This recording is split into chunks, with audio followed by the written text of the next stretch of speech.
نحمده ونصلي على رسوله الكريم أما بعد أعوذ بالله من الشيطان الرجيم بسم الله الرحمن الرحيم قل هو الله أحد الله الصمد لم يلد ولم يولد ولم يكن له كفوا أحد সূরা ইখলাসের সংক্ষিপ্ত কিছু আলোচনা অর্থাৎ তফসিরের আলোচনা হবে।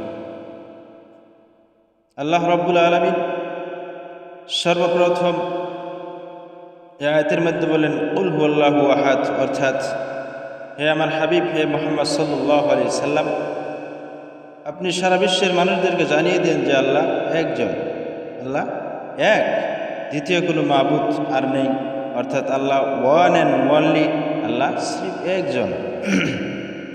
দ্বিতীয় আয়াতে আল্লাহ রাব্বুল আলামিন বললেন আল্লাহুস সামাদ, অর্থাৎ আল্লাহ কারো মুখাপেক্ষী নয়, আমরা আল্লাহর মুখাপেক্ষী। অর্থাৎ মুখাপেক্ষীর অর্থাৎ হলো যে আল্লাহ রাব্বুল আলামিন কারো ভরসায় থাকে না, অর্থাৎ আমরাই আল্লাহর ভরসায় থাকি। অর্থাৎ আল্লাহ যদি আমাদেরকে খিলান আমরা খাইতে পারবো, আল্লাহ যদি আমাদেরকে কাপড় পিন দিতে পারবো, এরকমভাবে আল্লাহ কারো মুখাপেক্ষী নয়, আমরা আল্লাহর মুখাপেক্ষী।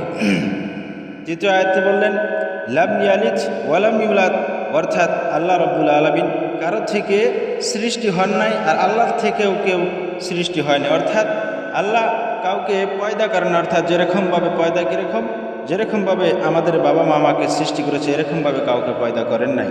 অর্থাৎ আল্লাহর নাই ছেলেও নাই, সন্তান নাই, মাও নাই, বাবাও নাই, আল্লাহ কেউ নেই। অর্থাৎ আল্লাহর থেকে কেউ পয়দাও হয় নাই বা আল্লাহ কারো থেকে পয়দাও হন নাই।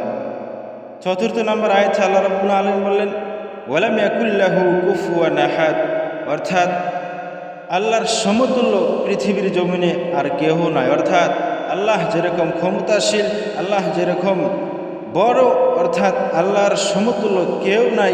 এটা যদি আমরা কখনো ভাবি যে না আল্লাহর সমতুল্য আরও কেউ দ্বিতীয় কোনো মাবুদ আছে বা দ্বিতীয় কোনো মানুষের ক্ষমতা আল্লাহর সমতুল্য আছে, তাহলে এটা যদি আমরা বলি তাহলে এটা শিরকি করা হবে।